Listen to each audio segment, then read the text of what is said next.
মাধ্যমিক যারা পরীক্ষা দিচ্ছ এই বছর, তোমাদের ইংরাজির প্রস্তুতি প্রায় সম্পন্ন হয়ে গেছে।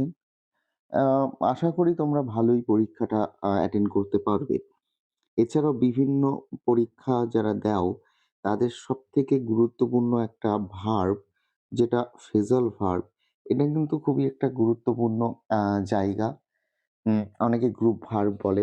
বিশেষ করে যারা মাধ্যমিক পরীক্ষার্থী তাদের তো ৩ নাম্বার এই ফ্রেজাল ভার্ব ব্যবহারই থাকে। উম যারা এই ভিডিওটা দেখছো, তোমাদের জন্য বলি এখানে আমি তোমাদেরকে দেখতে পাচ্ছ ৭৩ টা ফ্রেজাল ভার্ব আমি লিস্ট করেছি। এটা আ বলতে পারো আমার প্রায় ১৫-১৬ বছরের অভিজ্ঞতা কাজে লাগিয়ে আমি দেখেছি এই ৭৩ টা ফ্রেজাল ভার্বের মধ্যেই প্রতি বছর ৩ টে আ থেকেই যায়। তাই আ একটু সময় করে এই ৭৩ টা ফ্রেজাল ভার্ব তোমরা একটু খাতায় লিখে নাও এবং মুখস্থ করে যাও এবং সময় করে একটু দেখে গেলে আশা করি তোমাদের যে মাধ্যমিক পরীক্ষা আগামীতে আসছে, তাতে যে ৩ টে ফ্রেজাল ভার্ব দেবে আশা করি তোমরা আ পারবে। এছাড়াও এই ফ্রেজাল ভার্ব গুলো আগামীতে যেকোনো চাকরির পরীক্ষার ক্ষেত্রেও ভীষণ উপযোগী। তা তোমরা শুরু করতে পারো আমার সাথে। দেখো, ফ্রেজাল ভার্ব গুলো আমি একটু বুঝিয়ে দিই। দেখো, ১ম ফ্রেজাল ভার্ব যেটা দেখতে পাচ্ছ তোমরা, দেখো বেয়ার অ্যাওয়ে, এইটা কেমনভাবে তোমাদের কাছে আসবে তোমরা যদি খাতাটা বার করো আমার সঙ্গে, তাহলে তোমরা খুবই উপকৃত হবে। দেখো, প্রশ্ন এরকম থাকবে মাধ্যমিক যারা দেবে তাদের।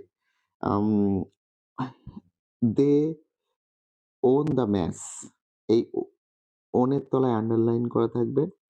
এখন এবং সাইডে একটা বক্স করা থাকবে। নিচে আ হেল্প বক্সে অনেকগুলো ফ্রেজাল ভার্ব থাকবে।